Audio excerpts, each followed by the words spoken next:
temáticas muy interesantes que todos queremos conocer también y aprender de ti, obviamente. Así que agradecer también a Daniel por su gestión. Damos, como dice Daniel, finalizado el ciclo de charlas y seminarios que tuvimos durante el semestre, que fueron bastantes, todas muy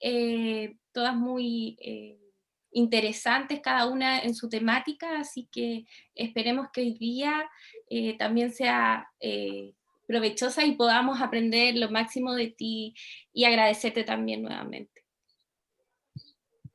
Pues muchas gracias. Si os parece, paso a compartir pantalla. Vale. Desktop, sí, disculpad que es la primera vez que lo hago.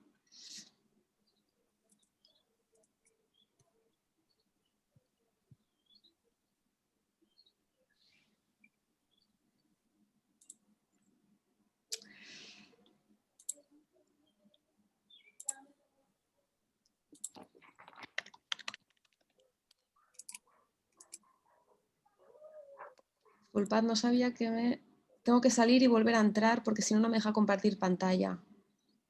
Ah, ya. Un segundo. Sí, no te preocupes.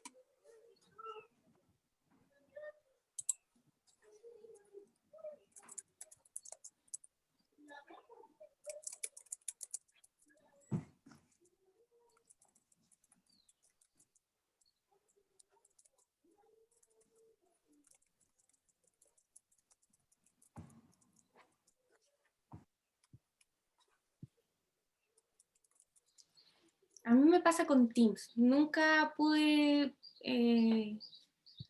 trabajar bien compartiendo las cosas. Tenía igual que salir y entrar, salir y entrar. ¿Para poder compartir? Por Teams, sí. No sé. ¿Fue culpa mía? ¿Yo hice alguna configuración? A ver. Yo sí podría compartir pantalla. Ah, entonces si te da la opción a ti, le da la opción a todos.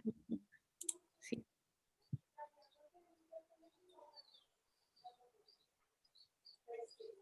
Ahí se pudo. ¿Estoy con pantalla? Sí, ahí sí. Vemos tu Perfecto. Ahora sí. pantalla. Bueno, pues nada, como ya os he dicho antes, de nuevo gracias Daniel por invitarme, primero porque es un gusto hablar un rato, aunque sea por una causa académica, pero ya nos gusta esto. Ya hace muchos años que conozco a Daniel ya y mira, siempre es un gusto compartir un rato con vosotros y luego porque bueno, al final cuando hablas de algo que te gusta y que te apasiona, pues es aún mayor el gusto y además especialmente teniendo en cuenta, ¿no? Pues que voy a hablar en un contexto que no es el mío y que sobre todo quiero, ¿no? que tengamos esta parte de retroalimentación y que me contéis si tiene sentido lo que yo os cuento en contexto chileno, si, bueno, vuestras opiniones y vuestras experiencias y expectativas. Por lo que me ha comentado Daniel, primero hay una parte un poco más expositiva por mi parte y luego ya abrimos turno de preguntas, de comentar lo que queráis, pero si en algún momento hay algo que no se entiende o lo que sea, yo sin ningún problema paro y lo comentamos. Voy a abrir el modo presentación. Vale. Sí, ahora. Vale, para empezar, como le comentaba Daniel, ¿no? Yo quería hacer como nada, 10 minutos un poco de introducción sobre qué entendemos por discapacidad o al menos desde qué prisma, desde qué paradigma os voy a hablar yo, ¿no? Porque para mí es como muy importante que tengamos este lenguaje compartido entre todos y al menos que sepáis desde qué paradigma os voy a hablar esta tarde para mí, mediodía para vosotros, supongo.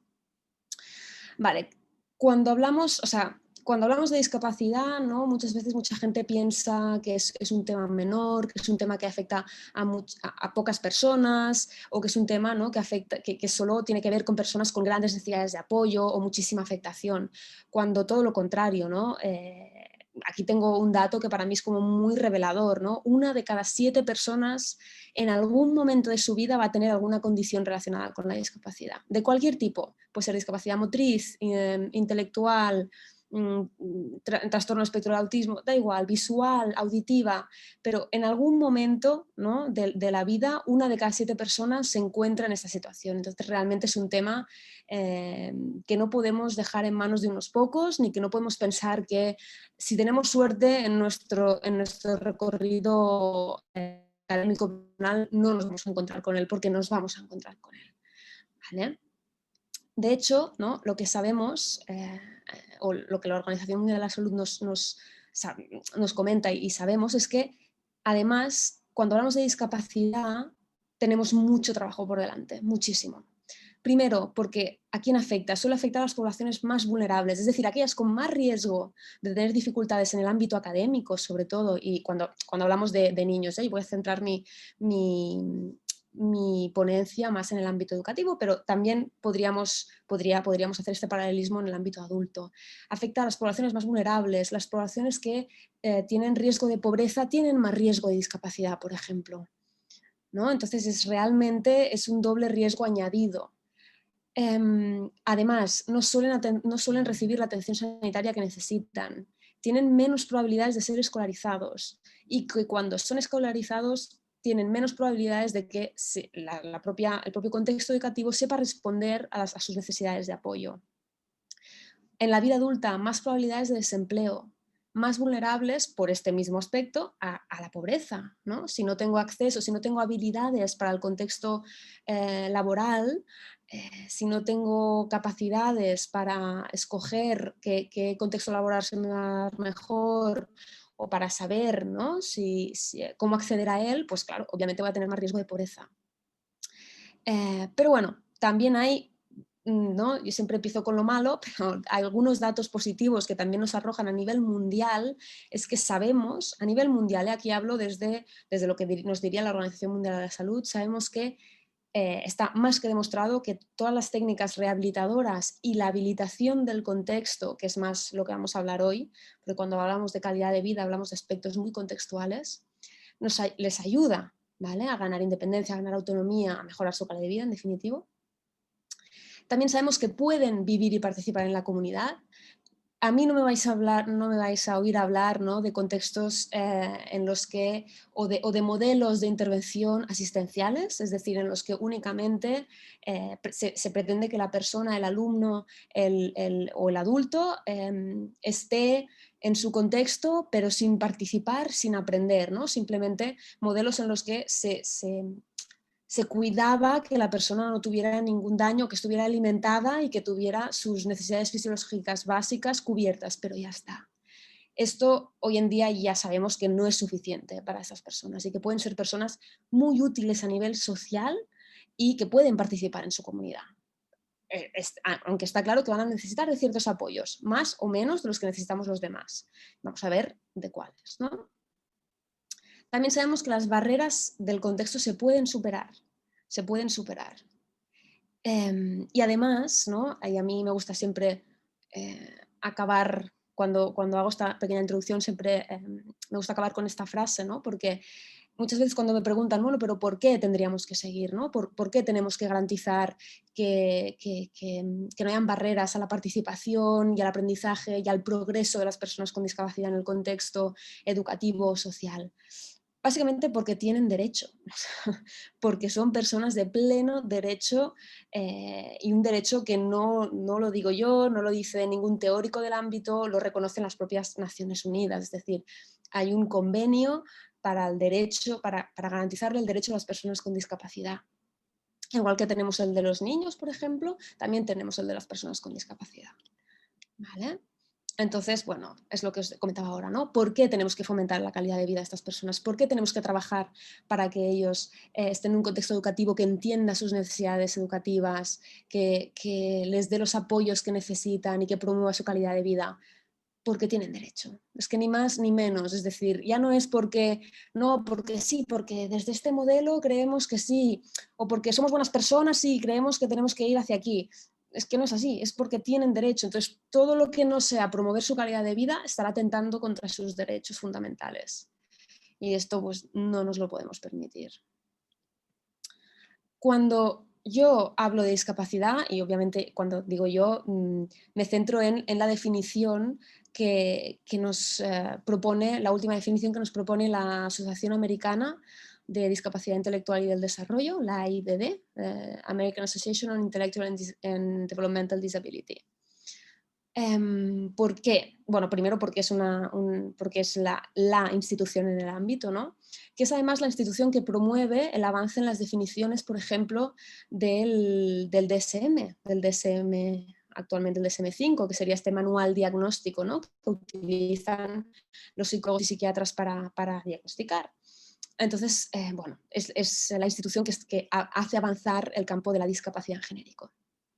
Y desde hace poquito, no hace demasiado, desde el año 2010, la definición que esta institución promueve y que seguramente conoceréis, nos dice que la discapacidad tiene que dejar de ser entendida como una característica de la persona, que además suele ser entendida como una característica negativa de la persona, para pasar a ser este gap, esta discrepancia que existe entre las demandas del entorno en el que la persona vive y las capacidades de la persona. Quizá, ¿no? O la discapacidad surge cuando las capacidades de la persona no son suficientes para responder a las demandas del entorno. Y aquí el concepto clave, ¿no? o la pregunta que nos hacemos es, bueno, entonces, si la discapacidad se da porque las capacidades de la persona no son suficientes, quizá lo que tenemos que promover son apoyos para que esta persona pueda responder a las demandas del entorno. ¿Sí? Evidentemente también podemos cambiar las demandas del entorno y podemos facilitar ciertas cosas, pero es innegable que un niño con discapacidad intelectual, tenga el nivel de discapacidad intelectual que tenga, tiene derecho a estar escolarizado y aprender. Entonces, y también está claro que no le vamos a enseñar igual que a otro niño, porque quizá la metodología va a tener que cambiar, ¿no? Para que este niño pueda aprovechar al máximo lo que le estamos enseñando. Entonces esto sería pues promover sería darle un apoyo para que llegue a lograr el objetivo de aprender lo que sea que tenga que aprender. Dicho esto, ¿no? A mí siempre me preguntan, bueno, pero esto de los apoyos, ¿qué es? Porque suena muy bonito, pero al final, ¿no? Si yo quiero promover un apoyo, en este caso, ¿a quién llamo o dónde me dirijo?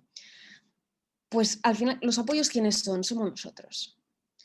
Somos nosotros, ya sea porque vamos a ayudar a esa persona o vamos a hacer de guía o vamos a mediar, ¿no? entre la persona y su objetivo, o porque vamos a conseguir buscar un apoyo material o un recurso humano, lo que sea, para dar este apoyo. Es decir, que al final los apoyos siempre dependen de los demás. Entonces, por eso es tan importante lo que hacéis, por eso es tan importante que os forméis tan y tan bien para saber, ¿no? para saber identificar qué apoyos necesita la persona, que la persona os lo va a poder decir, pero cuando hablamos de niños y niñas es más difícil, ¿no? Nosotros tenemos muy claro cuál es el currículum educativo, dónde tienen que llegar, cuáles son las metas que nos tenemos que marcar con esos niños, y vemos cuál es el gap, cuál es la distancia que hay entre lo que tendrían que estar haciendo y lo que pueden hacer, ¿no? Entonces, ese apoyo va a depender de lo que vosotros seáis capaces de detectar y de promover, ¿vale? Pero en realidad son todos estos recursos y estrategias que nos permitan promover su desarrollo y su bienestar a todos los niveles, bienestar educativo, bienestar emocional y bienestar incluso físico en muchos casos. Habiendo dicho esto, paso también a hablar, o sea, estos van a ser como mis 3 ejes de la ponencia, ¿no? Muy brevemente voy a hablar de discapacidad intelectual y de autismo, con la misma voluntad de tener un lenguaje compartido entre todos, y además no era bien el objetivo de hoy, voy a llegar a la calidad de vida al final, pero también voy a dejaros las herramientas que utilizamos, al menos aquí en España, para la evaluación de la discapacidad intelectual y del autismo, por si también os son de utilidad. Vale. Cuando hablamos de niños y niñas con discapacidad intelectual, ¿a qué nos referimos? Ya lo sabéis, a personas que tienen limitaciones en el funcionamiento intelectual y la conducta adaptativa. Funcionamiento intelectual entendido como todo lo que sería pues, el razonamiento, la metacognición, la capacidad de resolución de problemas, etc. Y la conducta adaptativa, que tiene que ver con la parte más práctica y de adaptación al medio de la persona. ¿Vale? Aquí lo tenemos. ¿Cómo evaluamos qué instrumentos usamos? Para evaluar la discapacidad intelectual, lo sabéis, tenemos que evaluar dos cosas clarísimamente, el funcionamiento cognitivo y la conducta adaptativa, porque son los dos ejes, son las dos dimensiones de la discapacidad intelectual. Sin una no hay la otra. Es decir, si yo solo evalúo funcionamiento cognitivo, y esto es muy nuevo también, y aunque la persona me dé un funcionamiento cognitivo muy bajito, yo no puedo decir que tiene discapacidad intelectual si no he evaluado la conducta adaptativa. Esto es muy importante. ¿Por qué? De nuevo, porque entendemos la discapacidad como una incapacidad o una dificultad para responder a las demandas del contexto. Entonces es muy importante evaluar la conducta adaptativa, que no es más que si yo me sé adaptar a mi contexto o no. ¿Qué usamos o qué es lo que solemos usar más nosotros? Las escalas Wechsler, que son las más típicas, WIPSI, WISC y WISE, dependiendo de la edad. ¿Qué pasa cuando tenemos niños con discapacidad intelectual con dificultades en el lenguaje, que es muy común, o incluso sin lenguaje oral, en todo caso? Pues que tenemos que usar una escala no verbal, como sería el Leiter, que es una escala no verbal, o la escala no verbal de actitud intelectual, que también tenéis aquí. ¿Vale? Como os decía, sin una no hay la otra, con lo cual tenemos que evaluar también la conducta adaptativa. Y hago mucho énfasis en esta parte porque a día de hoy, 2021 ya, yo me sigo encontrando muchos informes, me llegan niños con informes en los que se diagnostica discapacidad intelectual solo con un cociente intelectual. Esto ya no es así. Esto es entender la discapacidad como algo negativo de la persona, como un aspecto intelectual de la persona, y no tiene nada que ver. Es decir, claro que estamos hablando de una persona con una limitación en el funcionamiento cognitivo, pero sí o sí tenemos que saber cómo esta persona se desenvuelve en su entorno. ¿Por qué? Porque esto es lo que nos va a decir a nosotros qué apoyos tenemos que dar. A mí que me digan que el QI de esta persona es de 60 no me da información sobre, vale, pero en su comunidad, ¿qué puede hacer? ¿En la escuela? ¿Qué apoyos necesita? ¿En casa? ¿Qué apoyos necesita esta persona para ser más autónoma? ¿Vale? Entonces es súper importante esta parte. Herramientas que tenemos, estas, ¿vale? Vineland, Avast3, DAP son las más comunes. Os he dicho que esta parte la pasaría muy rápido, porque entiendo que ya la conocéis. Trastorno del espectro del autismo, lo mismo, ¿vale? Es decir, un pequeño inciso, os hago un pequeño inciso en la definición y luego en la evaluación y ya entramos en calidad de vida. ¿Quién son las personas con TEA, con trastorno del espectro autista? Aquellas que tienen dificultades en la interacción y comunicación social y patrones restrictivos y repetitivos de comportamientos e intereses. Ya lo sabéis, sin la una tampoco va la otra. ¿Y cómo lo evaluamos? Luego me gustará saber también vosotros, ¿no? si veis diferencias como en relación a cómo lo soléis hacer en vuestro contexto. En el caso del TEA es súper importante, es de gran relevancia la historia clínica y el desarrollo. Porque como sabéis, a diferencia quizá de la discapacidad intelectual, que al final no deja de ser un desarrollo de los niños y niñas más lento de lo que sería esperable, que puede ser mucho más lento o un poquito más lento, ¿no? Pero el desarrollo sigue su curso, pero de una forma mucho más lenta. En el caso del TEA, el desarrollo está sesgado, no es un desarrollo normativo, hacen un desarrollo muy diferente, ¿no? Entonces necesitamos conocer la historia clínica y del desarrollo de ese niño y de esa niña para ver cómo han sido sus primeros años de vida. Luego usamos este instrumento que os he puesto aquí la foto, el A2, es el más usado, el que usamos más, y otro que es complementario, que es el ADR. El A2 es un instrumento que se usa con el niño, de hecho, se simulan como unas situaciones de juego en los que se evalúan todos los componentes de comunicación e interacción social y patrones restrictivos y repetitivos de intereses. Y el A10 es el complemento al A2, que es una entrevista a los papás y mamás o a los cuidadores, ¿vale? Para saber lo que os decía, pues toda la parte de historia clínica. Luego, en contexto educativo, hay otras herramientas que podéis usar que son mucho más rápidas de usar y que son tipo cuestionario, ¿no? Por ejemplo, el MChat sería uno de ellos. Lo que pasa que esto os dará una idea, es un screening, ¿no? Os da una idea de si hay algún riesgo o alguna señal de alarma, alguna red flag, ¿no? Banderita roja relacionada con el autismo. Pero realmente solo os va a dar esto, ¿eh? Luego tendréis que ir a pasar herramientas más elaboradas como la 2 y la ADR para poder saberlo. Entonces, si estamos de acuerdo en todo lo que he dicho hasta ahora, voy a pasar a hablar un poquito de calidad de vida, que es lo que inicialmente me pedíais, ¿eh? Bueno, ¿qué entendemos por calidad de vida? Esto no solo daría para un seminario mucho más largo, sino que quedaría casi para una asignatura entera. Así que voy a intentar resumirlo como pueda. Lo que es importante, o a mí me parece muy, muy, muy importante cuando hablamos de calidad de vida con personas con discapacidad, es saber que los indicadores que evalúan la calidad de vida en personas con discapacidad nacieron de una investigación mediante una técnica Delphi que se hizo en Estados Unidos y que no me voy a entrar en detalle, pero que al final lo que nos vino a decir es que la calidad de vida de las personas con discapacidad no se aleja de la calidad de vida de las personas sin discapacidad. Es decir, que al final todos queremos lo mismo en nuestro día a día, ¿no? Todos consideramos que tenemos una buena calidad de vida, más o menos por las mismas razones. Por eso hablamos de que en calidad de vida tenemos componentes subjetivos y objetivos, o componentes éticos, universales, y más émicos, componentes más de nuestro contexto, ¿no? Los universales clarísimamente serían, por ejemplo, la parte de bienestar físico. Si no tenemos una buena salud, creo que no hay nadie en el mundo que diga que tiene una buena calidad de vida si está muy mal de salud, ¿no? Esto es bastante universal.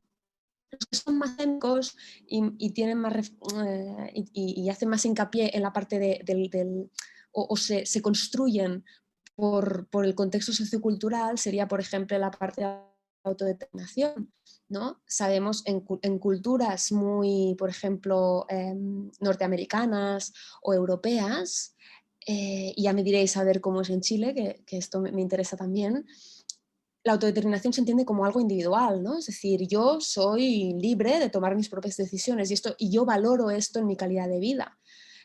Pero, por ejemplo, en culturas más asiáticas no se valora así la autodeterminación. ¿Por qué? Porque las decisiones que se toman tienen que estar tomadas en familia. Entonces no entendemos igual. Y aquí pues ellos no valoran tanto la autodeterminación o la valoran de una manera distinta a lo que valoraríamos en otras culturas. Es decir, hay ciertas características de la calidad de vida que son más universales y otras que no tanto. ¿Vale? Y luego también es importante saber que hay componentes subjetivos y objetivos. Quiere decir que hay componentes que yo valoro que valoro mucho para definir mi calidad de vida, pero que desde fuera otra persona podría interpretarlo diferente. Y esto es importante cuando hablamos de evaluación, porque la evaluación de la calidad de vida puede ser desde el autoinforme, es decir, lo que yo valoro de mí mismo, de mi calidad de vida, o desde el heteroinforme, ¿no? Lo que la persona que me conoce dice sobre mi calidad de vida. Que esto os podéis imaginar que con personas con discapacidad intelectual, sobre todo con niños o con personas con altas o con grandes necesidades o necesidades de apoyo generalizadas, se suele usar los heteroinformes porque la persona no puede acceder o no puede entender todas las preguntas que le hacemos. ¿Sí? Y con los niños igual, con los niños siempre la calidad de vida se evalúa por parte de la familia o por parte de los maestros. Entonces, pero siempre va a haber una distancia entre lo que vosotros veis y lo que la persona siente. ¿Sí? Pero claro, esta distancia es difícilmente salvable, sobre todo cuando hablamos de niños, que tampoco no tienen por qué entender qué quiere decir esto de calidad de vida, ¿no? Cuál es el constructo como tal. Vale. ¿Qué más? ¿Por qué es importante la calidad de vida y por qué es importante evaluarla y promoverla, sobre todo? Yo os diría, evaluarla obviamente es el primer paso, es decir, si no sabemos qué calidad de vida tiene una persona, un grupo, un niño, una clase, no vamos a poder hacer nada al respecto, ¿no? Pero más que hacer algo en un conjunto pequeño, ¿no? Supongo que os habrán hablado de las medidas de apoyo universales, adicionales o intensivas, ¿no? Cuando hablamos de calidad de vida, es como cuando hablamos de inclusión. claro que está muy bien que en vuestra aula concreta hagáis todo lo posible para que todos los niños estén participando en las actividades que se dan en el aula, pero si esto no se trabaja desde la escuela, desde la institución, no es sostenible en el tiempo, ¿no? Lo que hace un profesor en el aula está muy bien, pero tiene que ser una apuesta de toda la institución. Igual que la inclusión educativa tiene que ser una apuesta de la escuela y obviamente también de los políticos y de contextos más macrosociales y macroeconómicos, ¿eh? Pero cuando hablamos de calidad de vida, tiene que ser también una apuesta de la escuela, una apuesta por enseñar y promover competencias y contenidos que no solo tengan que ver con el ámbito académico, sino que también puedan tener que ver con el ámbito más personal de la persona, ¿no? Y con los objetivos de vida de esa persona y de ese alumno en concreto. ¿Sí? Por eso me parecía importante resaltar esto, ¿no? Que al final la calidad, el modelo de calidad de vida se pensó para que fuera un modelo, un paradigma desde el cual guiar las prácticas profesionales. Y como el concepto de inclusión al final, ¿no? Y que nos sirva como guía en la transformación de la institución escolar. ¿Por qué como guía? Porque el objetivo siempre es la calidad de vida. Pero no solo un objetivo, también es un proceso. ¿Sí? ¿Qué entendemos por calidad de vida? Y siempre voy a hablar del modelo de Shalok y Verdugo, que es el modelo más ampliamente, hay más, existen más modelos, pero es el modelo más ampliamente estudiado en el ámbito de la discapacidad, sobre todo, discapacidad intelectual, ante todo, y el que cuenta con mayores evidencias empíricas, por eso os hablo de este. Entendemos calidad de vida como una conjunción de diferentes dimensiones, ¿vale? Entre las cuales tendríamos las que podéis ver aquí. Bienestar material, que no es más que yo tenga que yo tenga tantos recursos materiales como considere necesarios para mi bienestar. Bienestar físico relacionado con la salud. Bienestar emocional, que me sienta suficientemente equilibrada a nivel emocional, por ejemplo. Derechos, que no se vulneren mis derechos, todo al contrario, que yo pueda luchar por mis derechos. Autodeterminación, que es una de las dimensiones estrellas, no porque me guste mucho, que también, sino porque además es una de las dimensiones en las que más investigación se ha hecho por la genuidad de la propia dimensión, realmente es una dimensión muy genuina, y porque además engloba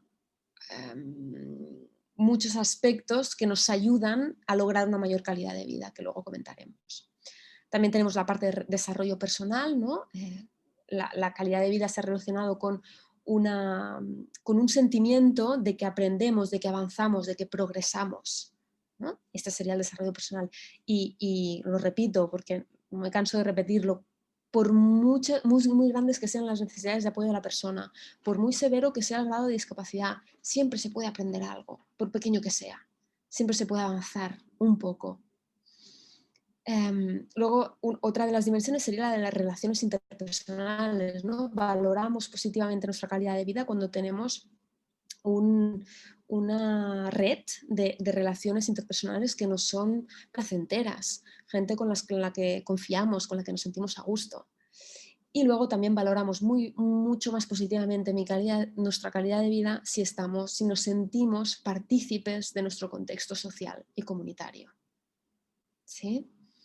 Creo que a nadie le sorprende esta definición de calidad de vida, ¿no? Es una definición con la que todos podemos sentirnos identificados y a la que todos podemos tener acceso, ¿no? Es lo que os decía, al final no cambia esta definición de la que digamos que está definida bajo un paradigma o por unos autores que son expertos en el ámbito de discapacidad intelectual, pero cualquier persona, tenga o no discapacidad intelectual, se podría ver identificado en este tipo de definición. Y entramos en el meollo de la cuestión. Ya no sé por qué no me deja avanzar. A ver. Ahora. Herramientas para la evaluación de la calidad de vida. Bueno, primero deciros que como herramientas de evaluación de la calidad de vida hay muchísimas. Existen muchísimas herramientas. Unas tendrán más evidencias que otras. Yo solo os voy a hablar de aquellas que cuentan con una sólida investigación detrás, es decir, que son herramientas bueno, que se ha demostrado que funcionan y sobre todo que miden lo que dicen medir. ¿Vale? También es posible y muy probable que desconozca muchas de las herramientas que existen, es decir, que esto no es un listado único, pero sí que las que os voy a dar son herramientas que podéis utilizar desde mañana, digamos, porque cuentan con la suficiente evidencia como para que lo hagáis. Deciros también que la calidad de vida se puede medir de diferentes maneras, pero siempre, y esto o sea, esto que os voy a decir ahora tiene sentido para todas las herramientas que vamos a ver, cuando se evalúa la calidad de vida, sobre todo desde el heteroinforme, es decir, cuando alguien habla de la calidad de vida de otra persona, tiene que conocer a esa persona un mínimo de 4 o 6 meses y tiene que conocerla bien.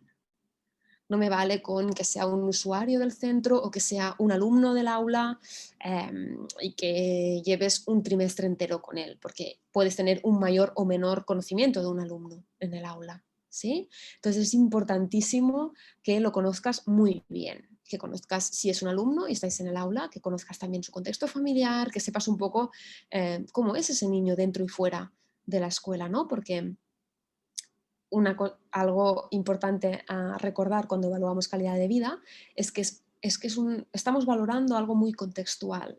¿Por qué? Porque imaginaros, si vosotros evaluáis calidad de vida, que sois maestros, y que veis a los niños y niñas en un contexto muy concreto que es la escuela, vosotros vais a evaluar calidad de vida, sí, pero vais a evaluar calidad de vida en la escuela. Difícilmente vais a poder saber, claro, podéis acercaros mucho a la familia, pero, por ejemplo, no sabéis qué grado de inclusión social tiene ese niño fuera de la escuela, hablo, o hasta qué punto se vulneran sus derechos fuera de la escuela, por ejemplo. ¿Sí? Entonces, ¿os va a ser útil evaluar la calidad de vida? Claro que sí, os va a ser útil en contexto escolar, y esto que lo tengamos muy claro, es decir, si además queremos hacer una intervención que abarque diferentes contextos, ¿no? Y que abarque diferentes microsistemas, tendremos que trabajar mano con la familia, ¿vale? Además, hay estudios que dicen que incluso hay maestros que evalúan muy bien la calidad de vida de los alumnos y alumnas con discapacidad intelectual y con TEA, y que luego, ¿no?, en contexto social o en contexto familiar la calidad de vida es un poquito más baja, ¿no? Porque claro, pensad que el contexto escolar es un contexto que vosotras domináis muy bien y que sois profesionales del ámbito y que vais a hacer todo lo posible para que ese niño o esa niña esté lo mejor posible, ¿no?, a nivel de calidad de vida. Pero luego esto en contexto comunitario, pues puede que no tenga tantos apoyos o no, bueno, las situaciones son mucho menos controladas que lo que pasa en la escuela. Dicho esto, empezamos con la más típica, ¿vale? La más conocida, la más validada, la que más se ha usado en diferentes países del mundo, que es la escala de Nico-FEAPS, ¿vale? Que evalúa la calidad de vida en adultos, esto es importante, no en niños, en adultos con discapacidad intelectual. Esta escala se compone de un autoinforme y de un heteroinforme, es decir, que la puede responder tanto la persona con discapacidad intelectual como un cuidador, un profesional, un maestro, lo que sea, pero lo tiene que conocer muy bien, lo que os decía. Y os comentaba que está también disponible la versión colombiana de la escala, es decir, esta escala se ha validado a contexto colombiano, ¿vale? Ya sabéis que para usar una escala de forma más acurada, sobre todo cuando queremos hacer algún tipo de diagnóstico o cuando hacemos investigación, tenemos que baremarla en la población donde se está recogiendo esa muestra. ¿Sí? Porque quieras que no, las puntuaciones no van a ser las mismas en Colombia que en Chile. Entonces es importante que tengamos la referencia de qué pasa en Chile antes de pasar esta escala. ¿Qué pasa? En Chile, por ejemplo, a día de hoy no tenemos una escala de Nico-FEAPS validada a la población chilena. ¿Quiere decir eso que no podemos usar la escala? No, claro que no. Es decir, podéis usar la escala para evaluar calidad de vida en vuestras aulas, ver cómo están los niños y niñas y ver qué podéis hacer al respecto, pero para propósitos de diagnóstico o de investigación no serviría. ¿Sí? Ahora bien, para ayudaros en vuestro conocimiento y en vuestras prácticas educativas, la podéis usar. ¿Vale? Seguimos. Hay la misma, es decir, La calidad de vida, digamos que sabemos que es contextual, que es algo muy contextual, que puede variar mucho de un contexto a otro, y también sabemos que varía en función de la situación personal de la persona. ¿Sí? Entonces, por ello nació la necesidad un poco de tener una escala de calidad de vida para personas mayores, mayores con discapacidad intelectual, que es la escala que tenéis aquí, la escala FUMAT se llama. Cuando hablamos de personas mayores y con discapacidad intelectual, hablamos de un grado de discapacidad en genérico bastante elevado. Pensad que las personas mayores ya suelen estar en condición de discapacidad por el hecho de ser mayores, ¿no? Ya sea con discapacidad, algún grado de discapacidad auditiva, discapacidad visual, discapacidad motriz, empiezan a perder algunas de las capacidades que tenían. Entonces, bueno, esta escala está solo disponible en formato heteroinforme para que lo responda una persona que conozca muy bien a esta persona. Otra escala que también os puede ser de utilidad es la escala San Martín, que es una escala específica o que los ítems se han pensado para evaluar específicamente aquellos adultos con discapacidad intelectual que tienen necesidades de apoyo significativas, a diferencia de la primera que hemos visto. Aquí sí que hablamos de personas con necesidades de apoyo generalizadas normalmente y extensas, ¿vale? Necesidades de apoyo a lo largo del día. Y por lo tanto estamos hablando de un heteroinforme también. Esta seguro que es la que aquí quería llegar porque esta seguro que os interesa. La escala Kids Life es la única escala disponible a día de hoy para evaluar la calidad de vida en niños y adolescentes, con discapacidad intelectual. Niños y adolescentes y jóvenes adultos, porque el rango es de 4 añitos a 21. ¿Vale? Y como os podéis imaginar, es también un heteroinforme. Es decir, lo responden o los papás, mamás o progenitores, o vosotros mismos, los profesionales que conocen bien a estos niños y niñas. Esta misma escala, además, bueno, deciros que es muy rápida de pasar. Sí que es verdad que tiene muchos ítems, porque tiene 12 ítems, si no recuerdo mal, ahora no querría decir ninguna tontería, pero más o menos 12 ítems por dimensión, con lo cual hay 8 dimensiones de calidad de vida, acaban siendo muchos, pero son muy fáciles de responder. Si conoces bien a la persona es relativamente sencillo. Y además lo muy interesante de esta escala es que se acaba de validar hace muy poquito, fijaros, esta escala es desde 2016, pues en el 2018 se validó para niños y niñas con TEA y discapacidad intelectual. Así que tenéis la misma escala, pero específica, con ítems específicos para evaluar la calidad de vida de niños y niñas y adolescentes con TEA y discapacidad intelectual. A mi modo de ver, ¿no? ¿Qué nos falta? ¿Cuál sería la limitación? Y aquí ya os animo a aquellos que queráis seguir con vuestros másters, incluso pensando en una tesis doctoral. No tenemos escalas para evaluar, o escalas o herramientas, da igual, para evaluar la calidad de vida de personas con TEA exclusivamente. Sabemos que no es lo mismo. No es lo mismo una persona con TEA y discapacidad intelectual que una persona con TEA. Y de hecho, sabemos que los niños y niñas con TEA, conforme se van haciendo mayores, tienen una percepción de la calidad de vida, o va disminuyendo su percepción de la calidad de vida. Y más que de la calidad de vida, van aumentando sus rangos de ansiedad, depresión también. ¿Por qué? Porque las demandas del contexto van subiendo. No le pedimos lo mismo a un niño de 4 años que a un adolescente a nivel social y contextual. Y si yo ya tengo dificultades, porque si una persona tiene autismo, tiene dificultades en el ámbito de la interacción social y cada vez le pedimos más, pues esta persona va a tener muchos más factores de riesgo relacionados con la ansiedad, con la depresión, y entonces también una percepción de la calidad de vida menor. Pero a día de hoy no tenemos herramientas específicas para las personas con TEA. Tenemos herramientas que podríamos usar, lo mismo lo que os decía, ¿no? Es decir, esto quiere decir que no podemos medir de ninguna manera el TEA y la calidad de vida en personas con TEA. No, podemos usar una herramienta de calidad de vida, quizá no con discapacidad intelectual. Aquí sí hay otras herramientas, una desarrollada por la OMS que se llama Quality of Life. No me acuerdo bien del nombre, luego os lo busco y se lo pasaré a Daniel, que podríamos usar con estas personas, pero que no está validada o no hay baremos específicos para estas personas con TEA. Y este es el problema, ¿no? Que no tenemos, si tú usas una escala sin baremos, te puede dar información relacionada con qué dimensión, por ejemplo, está peor o qué dimensión está mejor, pero no sabemos si dentro de lo que sería esperable a nivel poblacional la persona está por arriba, por debajo o en la normalidad. Ahora bien, a efectos de intervención, a efectos de tener un poco más de conocimiento de lo que pasa en la vida de esa persona y de su calidad de vida, lo podemos usar.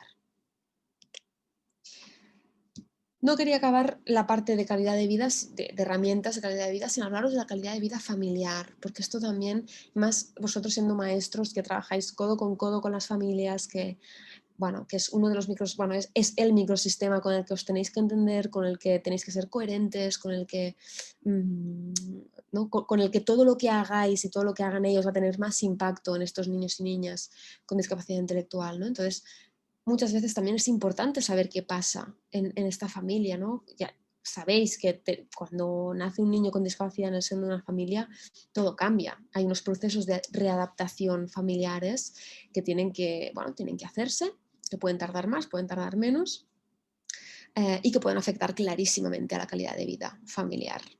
Entonces, bueno, creo que es importante que sepáis que existe también una escala para evaluarlo y que muy a menudo, ¿no? En prácticas así menos formales, alguna vez yo la he utilizado para hablar simplemente de cómo está la familia, ¿no? Y no tanto, por ejemplo yo la he utilizado no dándosela a la familia, sino en un día en una entrevista que hagáis con la familia, yo le propuse a una familia de rellenar este cuestionario conjuntamente, ¿no? Y lo íbamos haciendo pues como un poco, yo leía los ítems y era como un poco una pregunta, que ellos me respondían y reflexionábamos sobre en qué áreas necesitaban más apoyos.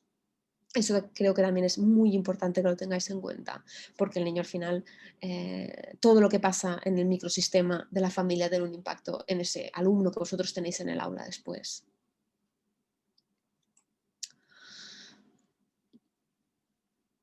Me quedan 10 minutos, así que si me lo permitís, y aunque no estaba en el guión, como le decía a Daniel, me gustaría hablar un poquito, me gustaría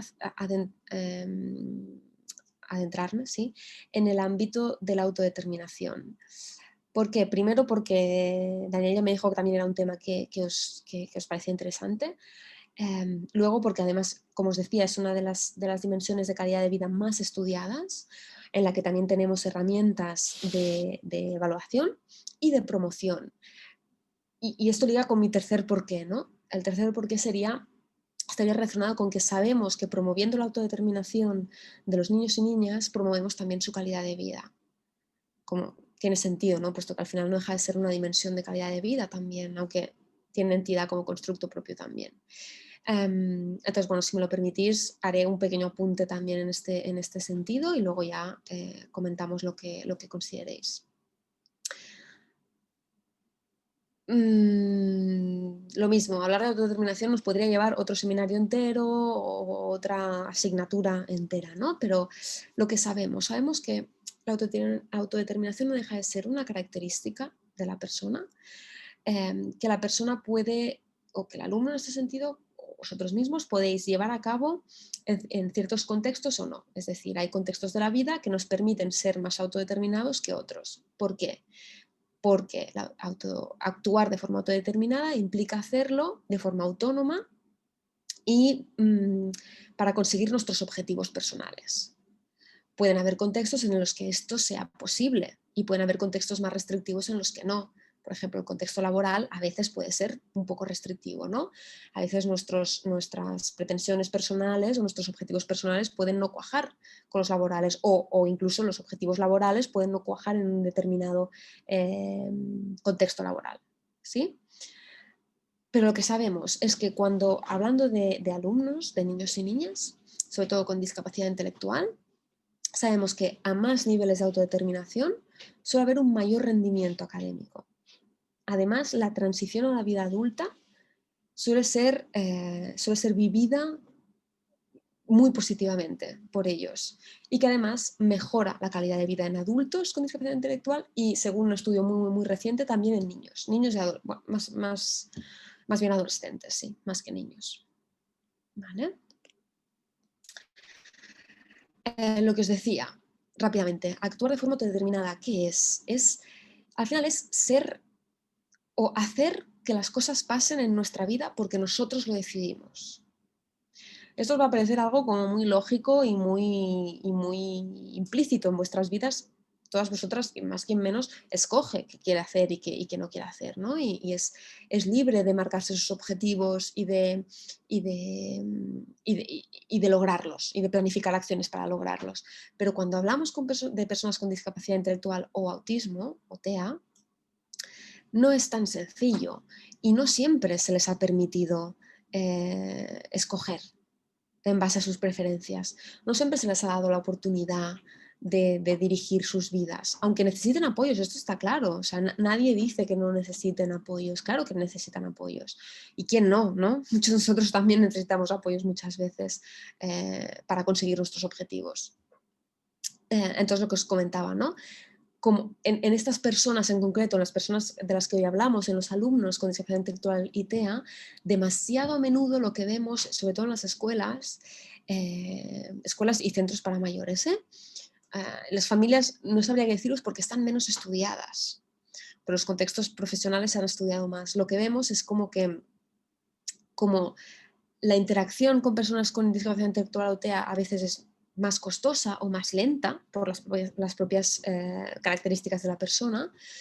¿Qué nos suele pasar? ¿No? Que en la vorágine del día a día laboral, pues escogemos por ellos, les damos las cosas hechas, ¿no? Les dirigimos en cierta manera y muy a menudo reconocemos todo lo que tienen que mejorar y poco lo que ya saben, ¿no? Entonces, bueno, la autodeterminación no deja de ser esta llamada a que todo el mundo, a dar la oportunidad a estas personas, a estos niños y niñas, para que se equivoquen, para que corran riesgos, para que actúen y aprendan de sus errores. ¿Vale? Porque solo así pueden labrar, pueden construir un autoconcepto real de ellos mismos. ¿No? Si siempre les hacemos todo, si siempre escogemos por ellos y les dirigimos y les marcamos nosotros los objetivos que tienen que conseguir, ¿qué concepción tienen sobre ellos mismos? Es una concepción muy sesgada por lo que los demás quieren para ellos, ¿no? Entonces, las habilidades que podemos enseñar en el aula y que sabemos que mejoran la calidad de vida de estos niños y que son habilidades que las podéis leer aquí, supongo que consideremos, si os digo que son habilidades que son necesarias para todo el mundo, para niños y niñas sin discapacidad, para los adultos, para los más jóvenes, para las personas más mayores, todo el mundo tiene que saber escoger de forma razonada o tomar decisiones informadas o resolver problemas o fijarse un objetivo y meta razonable y que tenga un sentido y planificar unos pasos para llegar a ese objetivo, ¿no? Y autorregularse o regularse cuando ve que no está consiguiendo el objetivo y tendré que pensar otra manera de hacerlo. Sí, todas estas habilidades son importantes para todo el mundo. ¿Cuál es el problema? Que en niños y niñas sin discapacidad estas habilidades las aprenden de forma implícita o bien se enseñan también en casa, ¿eh? Pero en personas con discapacidad intelectual y TEA, lo que sabemos es que se tiene que hacer más énfasis en el aprendizaje de estas habilidades. Porque solo sabiendo hacer todo esto vas a poder ser el agente causal de tu vida, ¿no? y sentirte empoderado para luchar por tus derechos, para tener una mejor, un bienestar físico, un bienestar económico, un bienestar emocional y para equilibrar todas estas dimensiones de calidad de vida, ¿no? Tenemos una herramienta para evaluar la autodeterminación más que niños y niñas, pero a partir de los 11 añitos, o sea, ya más adolescentes que niños y niñas, con discapacidad intelectual, que es un autoinforme, los propios niños y niñas pueden responder y que podemos pasar en formato entrevista, ¿no? Sobre todo porque, claro, al hablar de niños de 11, 12 años con discapacidad intelectual, pues quizá los niveles de lectoescritura no están del todo desarrollados o, bueno, siempre es interesante hacer en este caso, hacerlo en formato entrevista. De hecho, en el manual de aplicación de esta herramienta lo recomiendan. También existen herramientas online para evaluar la autodeterminación en niños y niñas con y sin discapacidad. Entonces, estas son muy interesantes para pasarlas en el aula, ¿no? Porque son herramientas validadas para todo el mundo, ¿no? Y para conocer cuál es el nivel medio del aula y si hay niños y niñas que necesitan quizá una instrucción más implícita en este tipo de habilidades que puedan promocionar su calidad de vida. Y ya para acabar y concluir, no sé si lo comenté a Daniel, pero pensaba, ostras, ¿cómo vas a hablar de evaluar la calidad de vida sin hablar de cómo promoverla, ¿no? Entonces, bueno, pensé, bueno, pues lo haremos como conclusión. Hablando de contexto escolar, podemos mejorar la calidad de vida de muchas maneras, ¿no? Podemos trabajar todo lo que es las relaciones sociales para que la dimensión de relaciones interpersonales esté cubierta o mejoren, ¿no? Sobre todo cuando hablamos de niños con discapacidad y sobre todo de niños con TEA, que tienen más dificultades en la interacción entre iguales, sobre todo. También podemos mejorar o promover que al menos en contexto escolar o sea, la inclusión sea real de este niño, ¿no? Podemos también trabajar el bienestar emocional, trabajando pues esto, la aceptación, trabajando la inclusión con sus compañeros. Podemos trabajar muchísimas cosas y también podemos trabajar la autodeterminación. Entonces hay un programa específico que se llama Self-Determined Learning Model of Instruction, o modelo de enseñanza y aprendizaje de la autodeterminación, traducido al castellano básicamente, que es una guía muy sencillita y por eso tenía ganas de que lo tuvierais, ¿no? Porque es tan sencillo de aplicar que todo el mundo tendría que saberlo. Es una guía muy sencilla para los profesores, para los maestros, que sepan cómo crear oportunidades en el aula para promover estas habilidades que todo niño tendría que tener. ¿Eh? Entonces realmente es una herramienta muy sencillita. Le puedo pasar a Daniel el artículo donde lo que hicimos, que os he puesto aquí el título, pero lo que hicimos básicamente fue traducirlo y un poco hacer difusión de esta herramienta porque como os decía, es tan sencillita y tiene tan buenos resultados. Las investigaciones que la dan hablan de una promoción real de ¿no?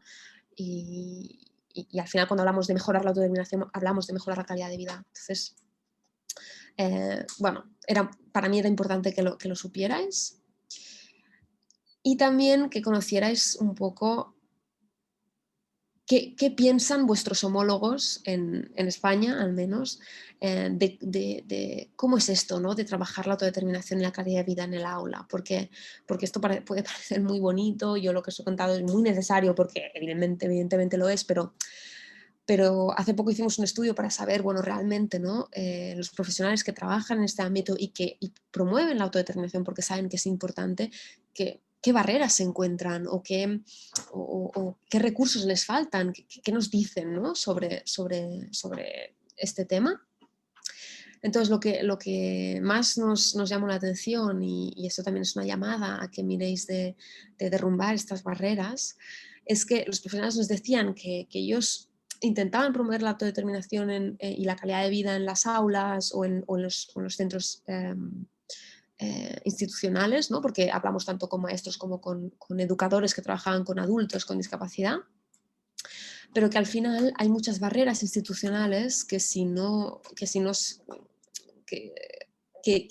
impiden que se trabaje bien esta dimensión, ¿no?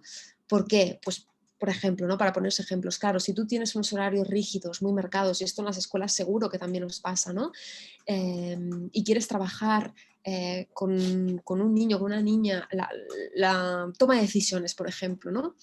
Y, ostras, faltan 5 minutos para que se acabe la clase y vais a tener que cambiar de profesor, ya pierdes la oportunidad de trabajarlo porque ya no se puede trabajar, ¿no? Con 5 minutos no lo vamos a lograr, necesitamos más tiempo, necesitamos organizarlo bien. Entonces, esta era una de las cosas que los profesionales, vuestros homólogos españoles nos decían, ostras, es que esto no nos ayuda. Tampoco nos ayuda a tener muy poco tiempo para la individualización. Si yo no conozco bien a esa persona, si yo no conozco bien su nivel de calidad de vida, qué es importante para él, cuáles son sus objetivos personales, qué le gusta hacer, qué no le gusta hacer, tampoco voy a poder trabajar para promoverlo, ¿no? Y para que esté mejor.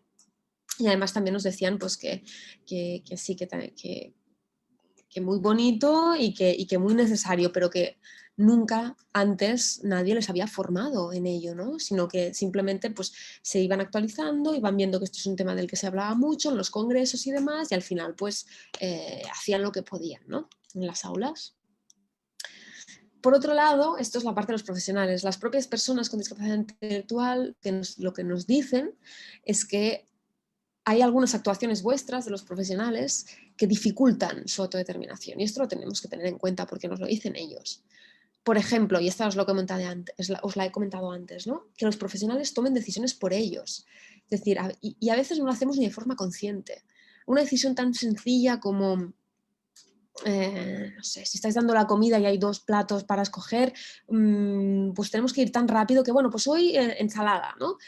Y eso era una buena oportunidad para que tomaran una decisión y decidieran hoy qué querían de primero, ¿no? Lo que pasa es que a veces la vorágine del día a día y los horarios de las escuelas y de los centros están tan apretados y vamos tan rápido que no tenemos este tiempo para parar y conversar con esa persona, ¿no?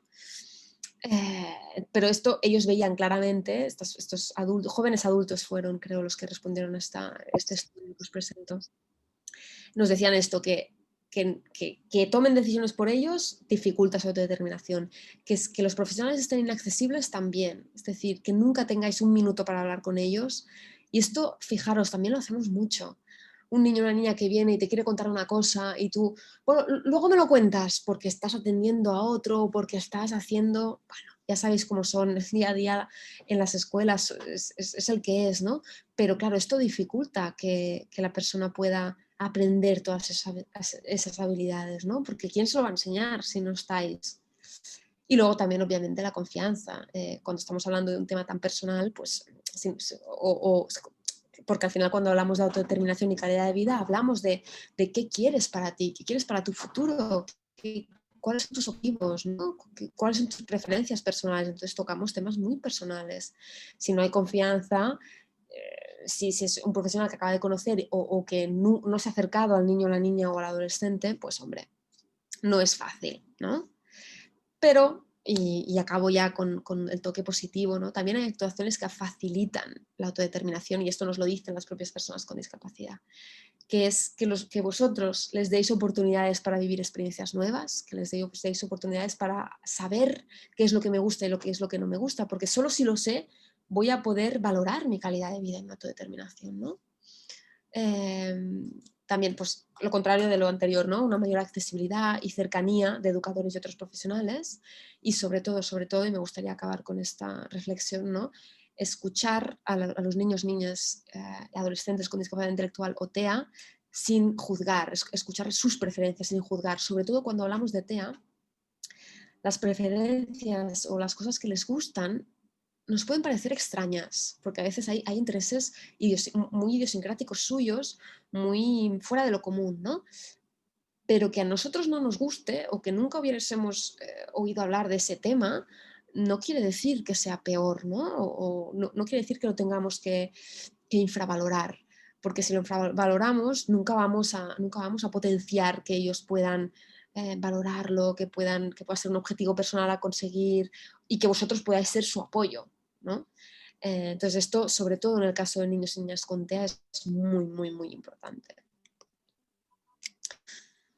Creo, bueno, me he alargado 5 minutitos, lo siento, pero vaya, ahora viene el turno más interesante para mí, que es vuestro turno. Por favor, compartid todo lo que os haya suscitado esta breve ponencia, vuestras impresiones, preguntas, lo que queráis.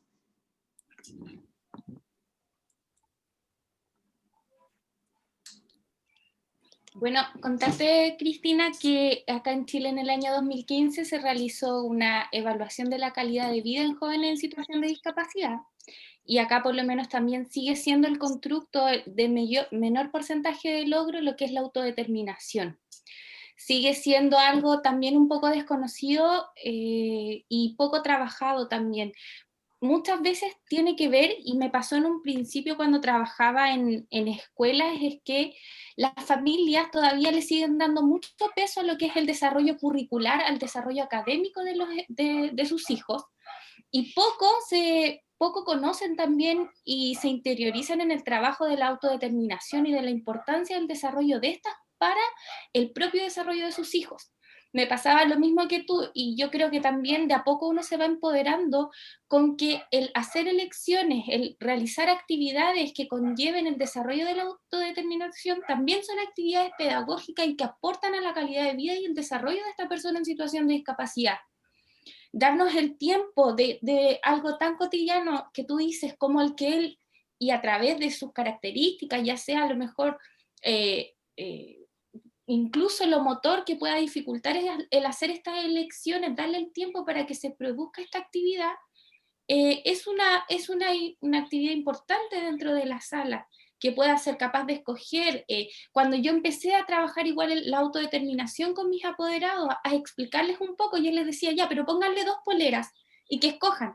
Ay, pero si no, y me decían, igual dentro de todo, nosotros tenemos que ir educando de a poco también a las familias, y les comentando, me decían, pero si no sabe, o no creo que vaya a escoger entre 2 poleras. Yo le decía, pero haga la prueba. En los esmaltes empecé a trabajar cosas tan cotidianas como escojamos un color para pintar las uñas. Y de verdad, y en un principio estuve trabajándolo con jóvenes y no sabían qué hacer. Como, ¿me estás preguntando a mí qué quiero? Esa era como su duda. Después ya de un tiempo, para ellos se fueron empoderando respecto a este desarrollo, y ya me decían, ¿sabes qué? Lo digo con palabras mías, pero mis estudiantes me decían, Carla, queremos ir a tomar helado. Ah, les decía yo, quieren ir a tomar helado, pero después de un tiempo, fue bastante un proceso de trabajo de la autodeterminación con los estudiantes, con las familias, que comprendieran que estas actividades eran igual de importantes que lo académico, que lo curricular, y que se tenían que potenciar. También apliqué en algún momento la última escala, siempre me olvido del nombre, pero la que era para evaluar la autodeterminación en jóvenes y el La autoconocimiento. la Nico Feaps. Esa, Ay, perdón. sí. Nico. Sí. Sí, esa.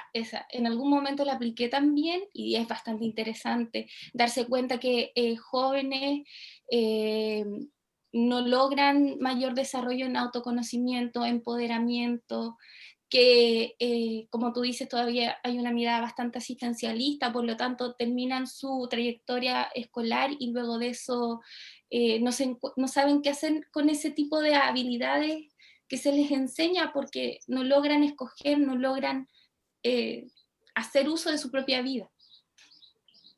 Claro, y además, ¿no? Lo que tú comentabas en relación al autoconocimiento, como si tú no desarrollas autoconocimiento, si tú no sabes qué te gusta, qué te gusta, para qué, en qué cosas eres bueno, en qué cosas necesitas apoyo, si tú no desarrollas esto, ¿cómo vas a valorar, que esto es una parte de la autodeterminación, cómo vas a valorar tu calidad de vida? Si es que, claro, es que estás tan lejos de, de tu vida, porque te la dirigen los demás, que no, bueno, al final pues esto, ¿no? Pasas a ser, desarrollan lo que seguramente conocéis, que es un fenómeno muy triste, pero es la indefensión aprendida, ¿no?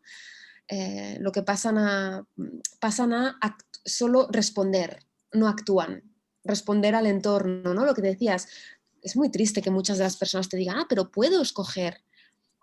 Y dices, claro que puedes, ¿cómo no vas a poder? ¿No? Cuando pasas herramientas así, de hecho, lo que os decía, estas herramientas, más que para claro que nos pueden interesar para muchas cosas, para investigar, para lo que queramos, pero es muy interesante pasarlo en formato cuestionario, aunque no es del todo correcto, muchas de ellas, la de autodeterminación sí, las otras no tanto, pero es, sobre todo cuando lo pasamos con la propia persona, es muy interesante pasarlo estando allí, porque te das cuenta de cuál es su percepción, ¿no? Y de todo este proceso que hacen de descubrimiento en ese momento, de decir, pero ostras, yo puedo hacer, tengo que hacer esto, puedo hacerlo, ¿no? Que luego, claro, tienes que estar ahí también por eso, porque se les despiertan muchas dudas, muchos, bueno, yo siempre me acordaré la primera vez que la pasé, una niña de 13 añitos que claro, que luego tuve que reunirme con los papás, ¿no? Porque ella empezó a preguntar, pero puedo escoger lo que me pongo y puedo escoger cómo voy a decorar mi habitación y puedo escoger si el fin de semana voy a ir al cine con mis amigos. Y claro, pues a la mañana siguiente me llamaron los papás diciéndome, pero ¿esto qué quiere decir? ¿Cómo Lo puedes mismo. haber hecho esto? Porque ahora mi niña ha venido aquí pensando que puede hacer todo. Entonces, es un proceso de trabajo, ¿no? Entonces, yo que les digo siempre, para convencerlos, ¿no? Yo les digo siempre, es que sabemos que una mejora en este ámbito está relacionada con una mejora en su calidad de vida y en su rendimiento académico. Es que, y no lo digo yo, ya os lo digo, esto lo sabemos porque hay muchos estudios que lo avalan, ¿no? Yo sé que a ti te importa la parte académica, pero que la persona haga lecciones o se autorregule, esto en un problema de matemáticas también lo tiene que saber hacer. Sí, Y es más fácil aprenderlo a hacer en su día a día que en un problema de matemáticas. sí. Me pasó lo mismo, mi estudiante tenía 17 años y no tenía Facebook, pero ella quería tener Facebook, ella quería tener redes sociales y esas cosas. Entonces ahí también lo conversamos con las familias. Pero Claro. muy de acuerdo con todo lo que acabas de transmitir y también el proceso de cómo evaluarlo también. Muy valioso. Las familias también una asignatura pendiente, ¿eh? Lo que nos cuesta más es que entiendan, y entiendo perfectamente el porqué, ¿eh? Porque al final todo el mundo tiene miedo, pero tienen que dejar que sus hijos y hijas se equivoquen. Entonces tienen que correr riesgos para equivocarse, obviamente riesgos controlados, ¿eh? No los vamos a dejar ahí solos ante el peligro. Pero claro, si no se equivocan, nunca van a poder saber que necesitaban apoyo para hacer eso, porque claro, me equivoqué haciéndolo sola, pues voy a pedírselo a alguien, ¿no? Nunca van a hacer esta parte de reflexión de qué puedo hacer, qué no puedo hacer, en fin. Sí. Yo quisiera decir que en realidad en el sistema regular todavía chileno, todos estos aspectos de la calidad de vida los veo bastante restringidos. Creo que estamos en una etapa inicial, recién viendo lo que es inclusión social y que todavía no hemos sido capaces de convivir en un ambiente, en una escuela regular, con niños con TEA y con discapacidad intelectual. Los hay, sí los hay, pero creo que su calidad de vida en todos los ámbitos se ve disminuida. Creo que también que son habilidades o todos estos aspectos sería súper recomendado trabajarlo, no tan solo con ellos, sino que con todos los niños en su etapa escolar. Y bueno, como experiencia, en mis pasantías puedo decir que lo mismo que decía Carla, que estuve en un centro laboral y veía que se trabajaban varias habilidades como que tenían relación con la calidad de vida, de la elección y todo, pero cuando está el tránsito a la vida adulta, también estamos al debe, tanto en lo laboral, etcétera, etcétera. Y con chicos con discapacidad intelectual en escuelas básicas, creo que están muy segregados todavía. Y también orientado a todo lo que es aprendizaje. Entonces, esta parte como que pasa a ser lo más bajo en tratar de potenciar en ellos. Siempre está como ahí, no sé cómo decirlo, pero fastidiándose por los procesos lectores, porque ellos vayan desarrollando otras cosas que a lo mejor no son tan, no, o sea, sí van a ser importantes en su vida, pero que también podrían trabajarse en este aspecto. Bueno, eso más que nada. Gracias.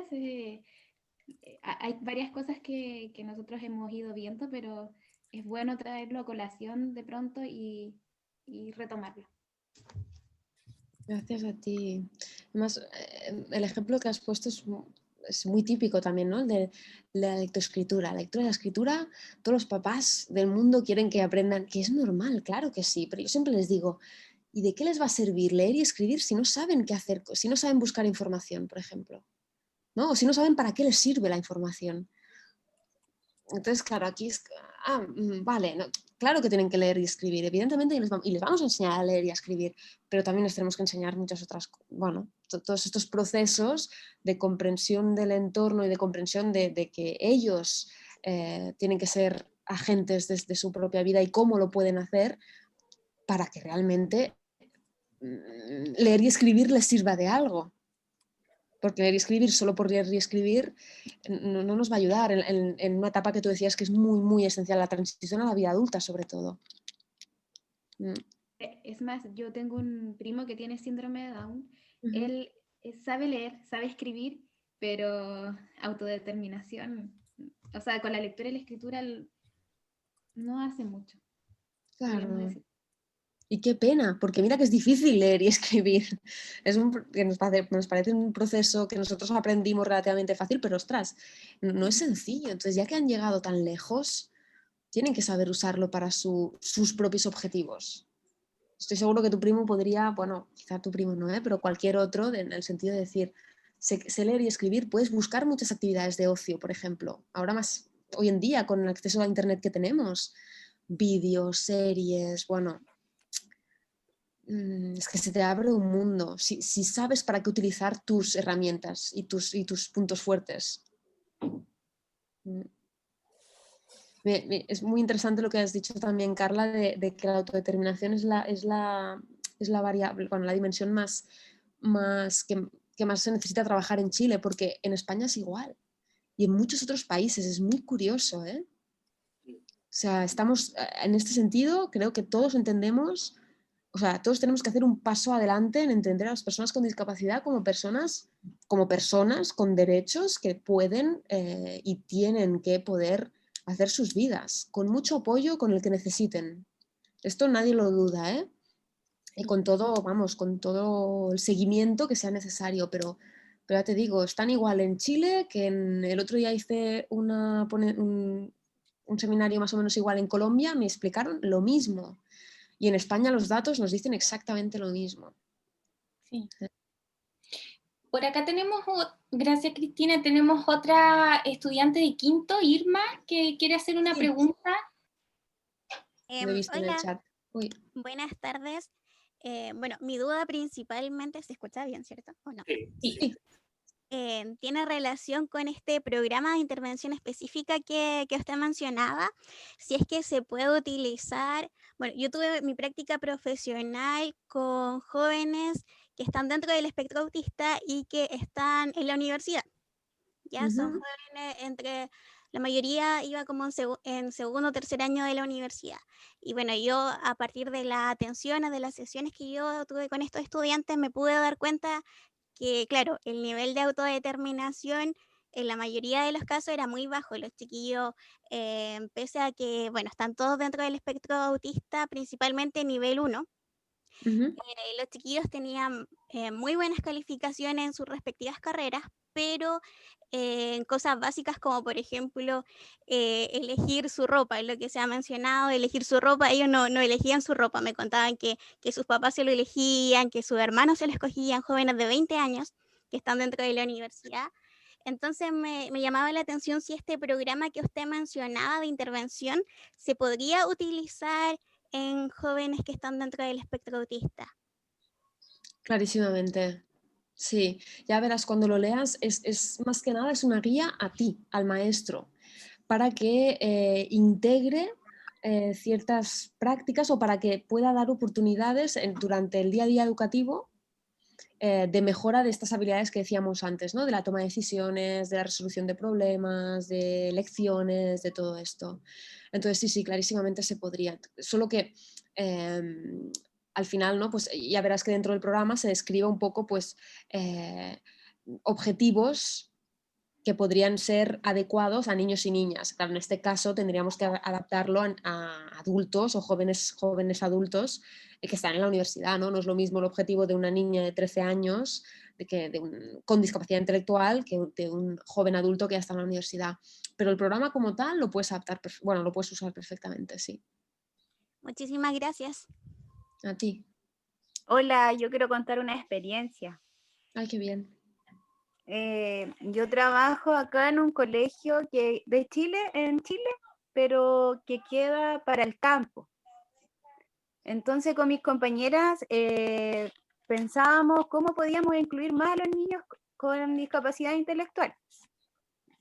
Porque a veces no participan en la clase igual que sus mismos compañeros, o los contenidos son diferentes para las necesidades que ellos tienen. Entonces lo que propusimos, crear un taller para desarrollar habilidades para la vida, para que nos pudieran dar la autorización de trabajar en grupos, mi colega con sus estudiantes y yo con mis estudiantes. Y nos dieron la autorización, entonces creamos este taller, donde queríamos trabajar habilidades conceptuales, donde está escritura, trabajar habilidades para la vida, habilidades sociales, donde ellos pudieran interactuar más con sus compañeros, porque ¿qué pasa? Que a veces no interactúan con los compañeros de su mismo nivel en las clases cuando están en el aula común. Y nos resultó bien porque los niños trabajábamos distintas áreas. Por ejemplo, hicimos cocina. Algunos se encargaban de recoger los materiales, otros de preparar el alimento, otros de venderlo el alimento. Entonces también ahí se trabajó el manejo de dinero. Y ahora estamos creando un huerto. Como estábamos en pandemia, ellos siguieron trabajando este huerto desde su casa. Y también lo hicimos pensando en un huerto porque como en el campo la familia se dedica harto a eso. Entonces también podemos incluir un poco a la familia en este ámbito, porque ellos saben igual de eso. Sobre la huerta, sobre hacer huertas, de tener sus propios alimentos. Y también es algo que a ellos les va a beneficiar porque van viendo el crecimiento de la planta, su desarrollo y también los beneficios que tienen después esa planta para nosotros. Esa es la experiencia que yo quería contar. ¿Y cómo surgió, ¿Qué más? ¿Qué más contar? cómo surgió la idea del huerto? ¿Fue algo que escogiste? Porque la idea del huerto, porque queríamos que los niños trabajaran en conjunto y acá igual se promueve harto lo del cuidado del medio ambiente donde estamos viviendo y entonces todo eso como que se relaciona con el entorno de todos los niños acá y por eso quisimos crear el huerto. Y a todos les gustó, a los niños les gustó eso de tener las semillas, de saber sus semillas, incluso también nos ayudó a su desarrollo en el lenguaje. Algunos que no se comunicaban tanto, ahora mismo que estaban en la casa me enviaban videos contándome cómo fue creciendo la plantita o todos los cambios que ellos iban viendo. Así que por lo menos ha sido una bonita actividad, nos ha resultado bien. Y hemos encontrado que los niños han avanzado más, han tenido más avances más significativos. Bastante interesante la experiencia. Creo que, bueno, aprovechar de tomarme la palabra, agradecerle a Cristina por esta exposición que nos hizo, por todo el tiempo que nos ha dedicado. También agradecer perdón, ¿cuál era tu nombre? ¿Catherine? ¿Valesca? Valesca. Por compartir esta experiencia, porque la verdad estaba pensando un poco en los desafíos que nos deja esta charla que nos está dando Cristina. Sobre todo sobre este gran desafío para la escuela, que es mirar hacia la familia. Que en esta experiencia vemos cómo planificar y que la familia sea parte integral del proceso de entrega de apoyo realmente marca una diferencia, sobre todo al momento de trabajar competencias y habilidades que no necesariamente son las curriculares a las que siempre le estamos poniendo nosotros énfasis. Es decir, planificamos regularmente nosotros los apoyos pensando solamente en el estudiante y en el contexto educativo, pero no en el contexto social, el contexto comunitario y el familiar, como en el que nos está describiendo Valesca y el que apuntaba la charla que nos está dando Cristina. Yo creo que en parte este sesgo al momento de planificar las intervenciones pasa por no considerar la autodeterminación y la calidad de vida como aspectos relevantes en el desarrollo de la persona con discapacidad. Es como una mirada sesgada que tenemos a veces de lo que es el desarrollo de una persona con discapacidad, y no verla desde este punto de vista multidimensional que considera también otros aspectos, como los que hemos estado conversando ahora. Por ejemplo, lo mismo de los instrumentos que nos planteaba ahora Cristina. Nosotros siempre estamos enfocados en utilizar, no sé, el A2, el ADR, o cuestionarios como el IDEA o el MECHAP, pero no instrumentos que evalúen la autodeterminación y la calidad de vida. Es decir, incluso en los procesos formativos, cuando nosotros hablamos también de instrumentos, no abordamos estos otros instrumentos para evaluar o bueno, sí hablamos en asignaturas específicas de calidad de vida, pero regularmente, claro, cuando se habla de diagnóstico y de evaluación en DI y en autismo, nos enfocamos en el A2, en la ADR y estos instrumentos que regularmente utilizamos. Entonces, ahí se nos plantea este desafío, el cómo evaluar integralmente al estudiante esta visión multidimensional, donde abordemos calidad de vida de manera integral en los distintos contextos. Es decir, no solamente en el contexto educativo, sino también en el comunitario y social, como mencionaba Cristina, y también el ejemplo de Valesca. Bueno, eso quería destacar. Muchas gracias. ¿Profesor? ¿Sí? Sí, a mí me gustaría hacer un comentario. Bueno, primero agradecerle a, no sé si es profesora o me imagino que sí, Cristina, profesora, ¿cierto? Ah, ya. Sí. Bueno, fue muy interesante escucharla. Yo hace un tiempo atrás, un par de meses, tuve la oportunidad de especializarme un poco más en TEA con el profesor José Luis Cuesta, que también está en España. Y el tema de calidad de vida como concepto esencial es una de las temáticas de intervención que está más, digamos, en boga, y es lo que se trata de buscar en el fondo, como ya más allá de tratar el diagnóstico como el diagnóstico en sí, el tema calidad de vida tiene que ser un ápice dentro de la intervención. Y tristemente, yo no sé mis colegas, pero por lo menos yo tengo una visión bastante crítica de la integración escolar aquí en Chile. El decreto que rige la educación especial en Chile, que es el decreto 170, está hecho para trabajar meramente el ámbito curricular, y por tanto todos los ámbitos que pertenecen a un contexto más bien ecológico se han perdido. Es muy difícil intervenir desde un punto de vista ecológico con los niños porque el área curricular siempre es primordial. Entonces, cuando yo tomé este curso con el profesor, fue la primera vez que escuché el término calidad de vida, y me hizo mucho sentido porque está todo el ámbito comunitario y familiar, que es lo más esencial en la vida de una persona, es justamente lo que no se trabaja. Entonces, es muy triste que el enfoque que le estamos dando, no sé cómo sucede en España, me imagino que es diferente, pero por lo menos acá, ese enfoque ecológico no existe, a menos en lugares establecidos o especializados probablemente sí, pero en las escuelas regulares eso no existe. Entonces, me gustaría preguntarte cómo lo han hecho para intervenir ustedes desde el ámbito curricular o desde las escuelas, cambiar este enfoque, que se entienda que la educación especial se tiene que trabajar desde un enfoque ecológico y no meramente curricular.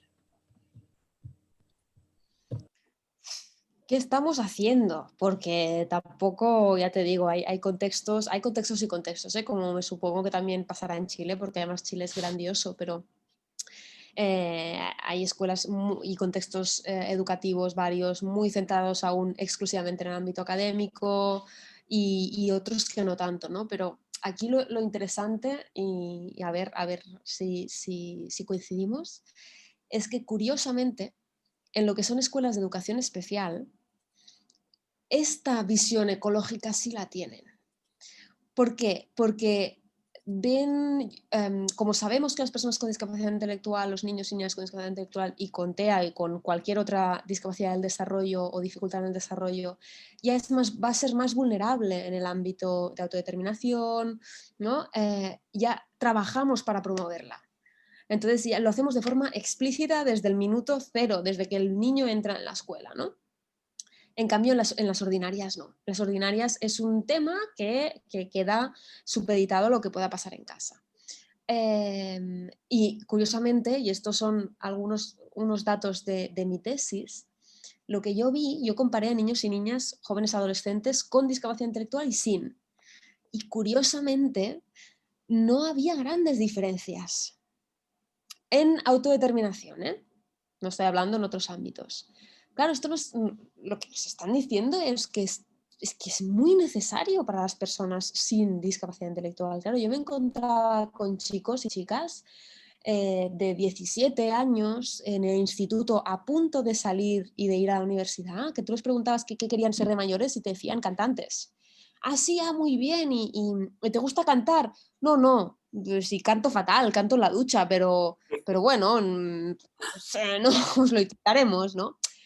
Claro, y tú pensabas, pero este chico no se ha parado a pensar en lo que se le da bien, en lo que no, en qué quiere hacer con su vida, ¿no? Y no tenía ningún tipo de dificultad. Bueno, ¿y qué vas a hacer al final? Pues bueno, voy a hacer derecho porque mis padres me dicen que haga derecho y claro, esto va a ser un adulto que va a tener problemas en un futuro, ¿no? Porque si tú no te trabajas a ti mismo todo este ámbito, claro, luego el día que te despiertas y dices, uy, pero yo quería ser cantante, pero no sabía cantar y luego hice derecho porque me lo dijeron mis padres y ahora no sé qué estoy haciendo con mi vida, ¿no? Bueno, lo que vimos o lo que vi en las escuelas que yo analicé es que era una asignatura pendiente para todos, ¿no? Entonces, ¿cómo lo hacemos? Primero, convenciendo de que esto va a revertir, es así de triste, pero convenciendo de que este trabajo va a revertir en una mejora del rendimiento académico. Solo puedes convencer a alguien o alguien que está muy centrado en la parte académica, si le dices o le convences de que esto va a tener una repercusión positiva en el rendimiento académico. Y además es verdad. ¿Por qué? Porque están más motivados. Si ellos pueden escoger dentro de su trayectoria académica, si pueden sentir esas actividades que hacen como más suyas, si se ven más competentes en resolver problemas dentro de las mismas actividades, pues están más motivados, les gusta más. Es que no hay, es que no hay duda. Ya no es un aprendizaje mecánico, es un aprendizaje implícito, ¿no? Y dirigido por el propio alumno. Esto lo sabemos. Bueno, Daniel seguro que os lo ha explicado, ¿no? Cuando el control del aprendizaje pasa al alumno, el alumno lo motiva mucho más. Entonces, primero desde la parte de rendimiento académico y luego también explicándoles que son habilidades que van a necesitar para la vida adulta, ¿no? Y esto los papás muchas veces, o sea, esto es más para los papás que para el contexto académico, ¿no? Pero claro, cuando tú les dices que estamos creando adultos que son muy buenos resolviendo ecuaciones, pero que luego tienen un problema y no saben cómo afrontarlo, ¿no? Entonces, esto, ¿qué queremos? ¿Qué tipo de adulto queremos, ¿no? Bueno, los haces pensar, pero muchas veces no los convences, ¿eh? Porque lo tenemos tan anclado, lo del rendimiento académico, pero tanto, tan en bueno, muy anclado, de tradiciones de hace muchos, muchos años, donde lo único que importaba era la nota que sacabas en según qué materia, ¿no? Pero lo que te digo, ¿cómo lo hacemos? Convenciéndoles de que esto va a mejorar su rendimiento académico y además también porque esto no implica, es decir, nosotros no necesitamos una asignatura que se llame autodeterminación. La autodeterminación se puede promover durante el día a día, en muchas ocasiones, en muchas oportunidades, ¿no? Que esto lo explica muy bien en el modelo que os he pasado de intervención.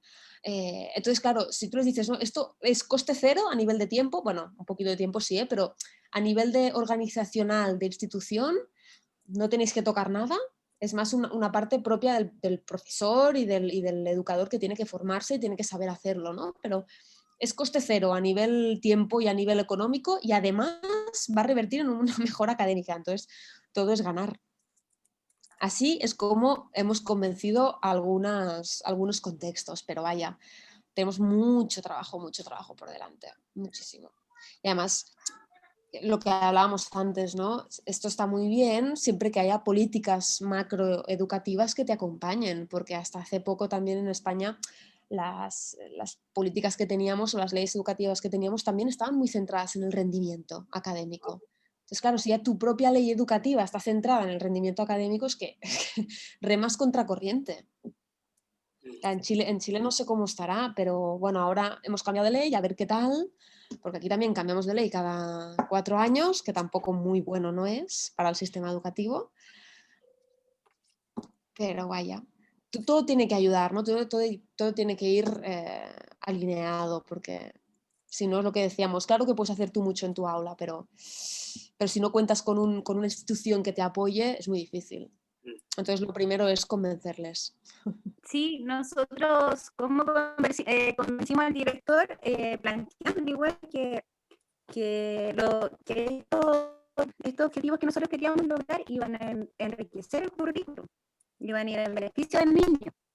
Y por eso él igual nos aceptó y nos apoyó, como los niños con discapacidad intelectual acá tienen aulas de recursos, que son horas individuales que uno le puede entregar cuando uno considere que es necesario. Entonces, nosotros 1 hora dejamos en común para trabajarla en un grupo en conjunto.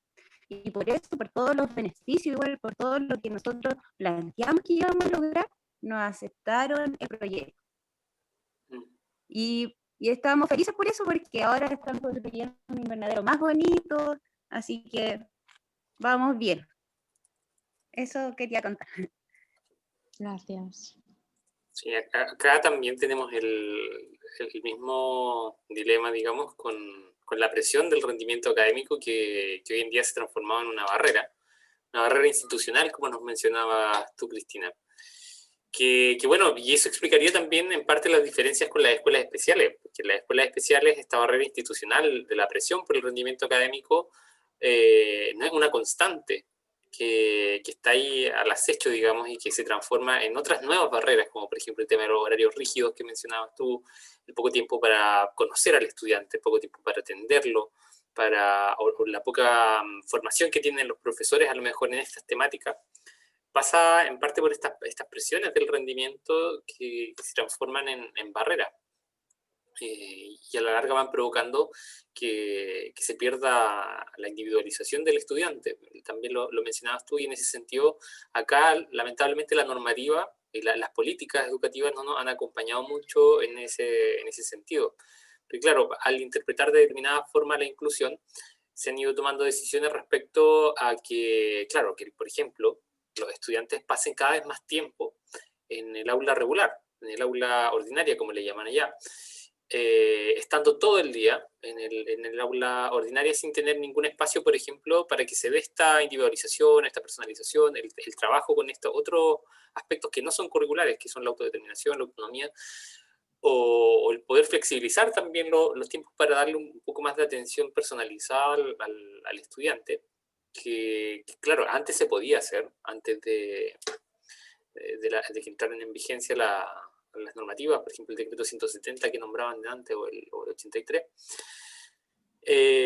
Pero claro, ahora al hacer estas modificaciones, que claro, que hay contextos en los que favorecen y que se han implementado de manera excelente, pero hay otros escenarios en los cuales hay otras variables o características del entorno que se han ido transformando en barreras, nuevas barreras institucionales, y nosotros mismos la hemos ido como docentes construyendo en función de poder responder a estas demandas institucionales que se nos van haciendo. Bueno, eso destacar muy bien los conceptos que has introducido en el debate, Cristina. Agradecerte nuevamente.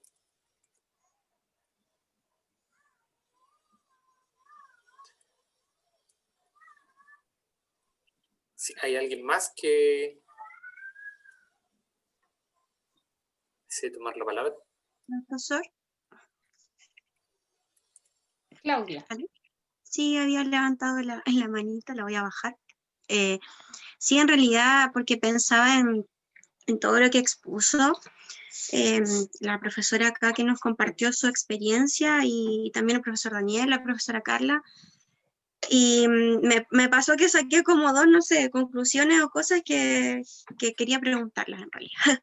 Pero yo tuve la suerte de vivir la experiencia que comentó la profesora Carla Pulgar, porque entre paréntesis ella fue mi profesora mentora en práctica, un año entero. Entonces yo estuve con su curso, con chicos mayores, y yo la verdad es que para mí esa fue una experiencia que me abrió bastante el mundo, porque yo jamás me habría, cuando yo llegué me encontré con un curso con necesidades múltiples y con chicos ya a prontas de ser adultos, 16 años, 15 años, y de repente cuando yo decía, uy, qué complicado, y de repente me encontré con que íbamos al cine, íbamos al supermercado, había sesión de manicure, elegían lo que querían, absolutamente una capacidad de autodeterminación en un contexto en el que yo de verdad, recién entrando a la carrera, no me lo habría imaginado. Y el tema de sacar el asistencialismo, porque yo creo que cuando me enfrenté al principio fue como, tengo que ayudar, entre comillas, anticiparme a todo. Y después me di cuenta que no, que tenía que dar el espacio que lo intentaran, que si ya no resultaba era como ya, ¿cómo te puedo apoyar o qué sé yo? Pero fue una experiencia súper enriquecedora en ese sentido y que me permitió hacer el cruce también con lo que se ha ido viviendo en otros lados, después en la experiencia de aula regular y todo. Y me doy cuenta de que, claro, en las escuelas especiales sí está esta visión, y está súper fuerte, y está súper marcada.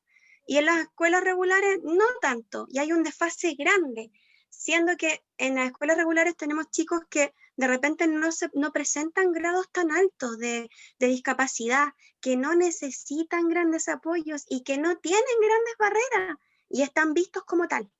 Entonces, ahí yo creo que pensaba que creo que hay un trabajo grande en lo que es compartir, que dentro de lo que es la codocencia, más allá de que sea una instancia de toma de decisiones para planificar y el currículum y esto y lo otro, que sea una instancia para compartir experiencias y conocimientos. ¿Y por qué enfatizo en la palabra compartir?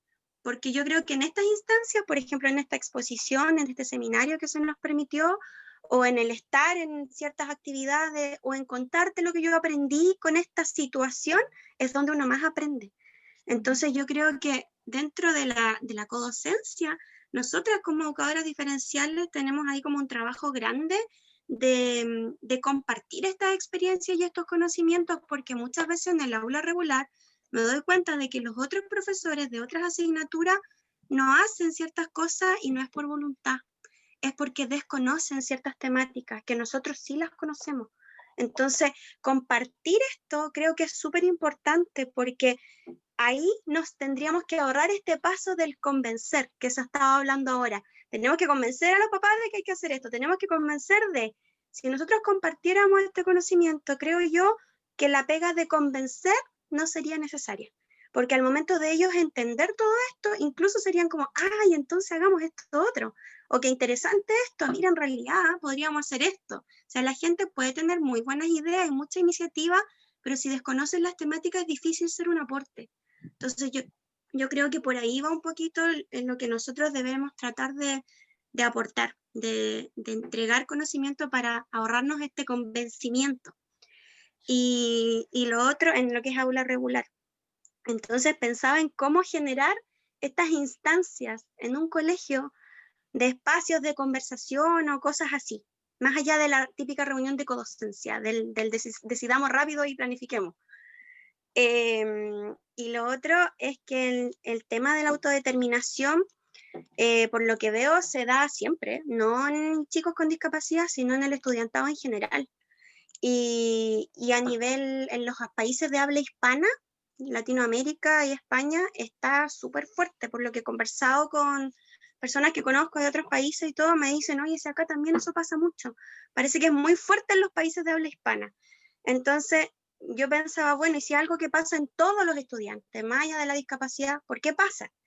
Y ahí me cuestionaba un poco que quizás nos falta buscar ciertas estrategias, lo apunté acá como, sí, como estrategias que puedan ayudar a potenciar, a construir el vínculo con el estudiante y con la familia, porque creo que cuando eso se consigue, lo demás se facilita mucho más, porque también veo que se da, incluso acá en Chile, mucho como una jerarquización entre docente y estudiante, y que está siempre como el docente y el estudiante, y que se confunde un poco con el respeto, que hay que romper un poco eso, que uno pierda como estudiante el temor de preguntar o de proponer, incluso elegir. Profesora, ¿y si hacemos esto? O a mí se me ocurre esto otro. Y a uno a veces le da un poco de miedo, porque si uno propone una idea, que al profesor le moleste un poco, porque como que él es el que manda, entonces, ¿cómo se lo digo? Y es complejo, y yo creo que a nuestros niños también les debe pasar con nosotros. Entonces, quizás trabajar un poquito este vínculo que rompa esa jerarquización, que permita que el estudiante sienta la confianza de ser más autodeterminado, lo mismo con las familias. O sea, como que pensaba en eso, estrategias para potenciar estos vínculos y para compartir con otros, para no tener que estar convenciendo. Eso, todas esas cosas pensé, exploté un poco. Bueno, me alegra mucho que te haya hecho pensar tanto, la verdad. Y no podría estar más de acuerdo. Qué bonito será el día en el que no tengamos que convencer, porque todos reconoceremos la importancia de esto, ¿no? Y para esto, no, sí, es compartir y hablar mucho, tener muchos espacios de reflexionar sobre la educación, ¿no? Sobre dejar de pensar que la educación es algo de sentido común, no.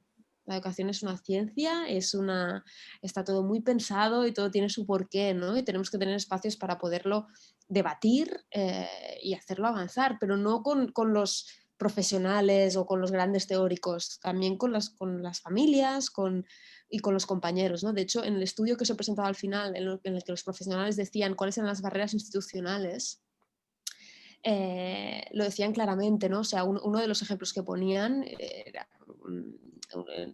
recuerdo como una quote cualitativa que decían, era como, claro, es que ¿cuándo se piensa cómo trabajar la autodeterminación? ¿No? ¿Cuándo? Tenemos un grupo de WhatsApp en el que vamos poniendo ideas, pero ¿cuál es el espacio? No tenemos este espacio de conversar o incluso decían espacio para conversar con otras escuelas, con otras instituciones que ya lo estén trabajando o que estén en el mismo proceso de duda, de saber cómo avanzar. Claro, solo este hecho, de hecho hicimos un focus group, todos sabéis lo que es, ¿no? Un grupo de discusión entre diferentes escuelas. Nos agradecieron el hecho de haber tenido 2 horitas para reflexionar sobre esto con diferentes profesionales. Claro, esto no puede ser. O sea, es que, claro, si no se dan estos espacios de conversación y de compartir, siempre vamos a tener que estar convenciendo, que es lo que Claudia comentaba. Sí. Bueno, la verdad es que voy a hacer una pregunta a Cristina. Yo sé que allá van a ser las 9 de la noche en España, así que no te queremos quitar más tiempo. Así que, bueno, agradecerte, no sé si alguien desea comentar algo más, si no, agradecerte de verdad por todo el tiempo que nos has dedicado. Yo pensé que nos ibas a dedicar en realidad un poquito de tu tiempo, pero en ese sentido te agradecemos mucho el que te hayas dado estas 2 horas completas, digamos, como para, y que allá, digámoslo, son las 9 de la noche, para compartir con nosotros y estar guiando esta discusión que hemos tenido en esta tarde. También te dejamos la invitación para alguna otra oportunidad cuando, bueno, el próximo año académico, ya este año está finalizando, pero la invitación para cuando puedas venir presencialmente, nosotros muy felices te recibimos acá, o si no, si continuamos de manera virtual el próximo año, también hacerte de nuevo la invitación. Claro que sí, para mí ha sido un lujo, de verdad. Sobre todo creo que la conversación ha sido súper interesante. Espero no haberos aburrido demasiado o no haberme repetido mucho con cosas que ya sabíais. Pero nada, yo encantada de volver online cuando Daniel me vuelva a invitar. Perfecto. Ha sido un placer. Bien, perfecto. Agradecemos también a propósito el tema de que vaya a compartir la presentación, porque de verdad que veía que muchos enlaces a los instrumentos que nos ibas mencionando. Es decir, no nos estás compartiendo la presentación, sino que además todos los recursos que vas mencionando ahí. Así que también agradecer. Lo mandaré por correo, Daniel. Ya, perfecto, en ese punto. Yo me comprometo a compartirlo a las profesoras mentoras que tenemos en por lo menos de mi parte, por correo. Muy bien. Agradecerles también, de paso, a las profesoras mentoras que se conectaron en esta tarde, a las alumnas del postítulo y a las alumnas de pregrado, que se quedaron hasta este momento. Ahora hay 30, pero en un momento habían como cerca de 48 en total. Así que muy, muy agradecido a ustedes también por su participación y el compromiso de conectarse aquí es verano, en pleno verano. Qué bien. Sí. Aquí hace mucho frío. Ah, verdad, están con tormentas de nieve, es verdad. Sí, estamos a -1, -2. Sí, como nunca en Barcelona, nevando en la costa. Sí, sí, sí, sí. Mucho frío. Bueno, eso. Entonces nos despedimos. Agradecerle a cada uno por su participación y nos estaríamos viendo en otra oportunidad. ¿Verdad? Muchas gracias, Cristina. Daniel, Dime. la foto de rigor para que quede ahí. Ah, ya, tomemos una fotito. Sí, por favor. Yo Ahí no sé cómo dejar de compartir pantalla, me tenéis Mira, que ayudar. En el mismo botón que está abajo, ese botón verde que dice compartir, si le presionas de nuevo te va a dar la opción de descompartir la pantalla. No, no me la da. No te preocupes, yo aquí la minimizo y aparece pequeñita, Vale, así que alcanzamos a perfecto. tomar la fotografía de rigor. Las que puedan y lo deseen pueden encender su cámara.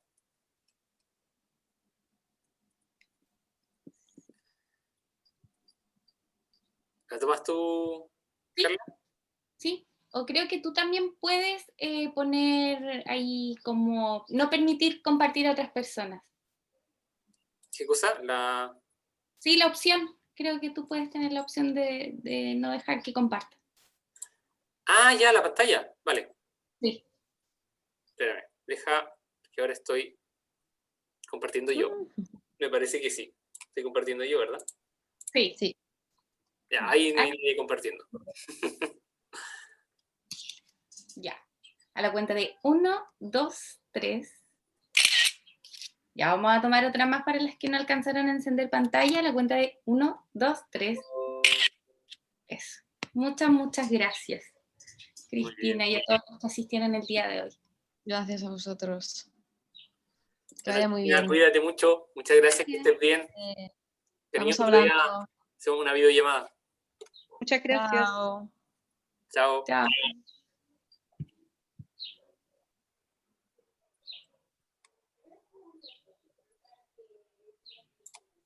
Estoy grabando, así que voy a cortar la grabación.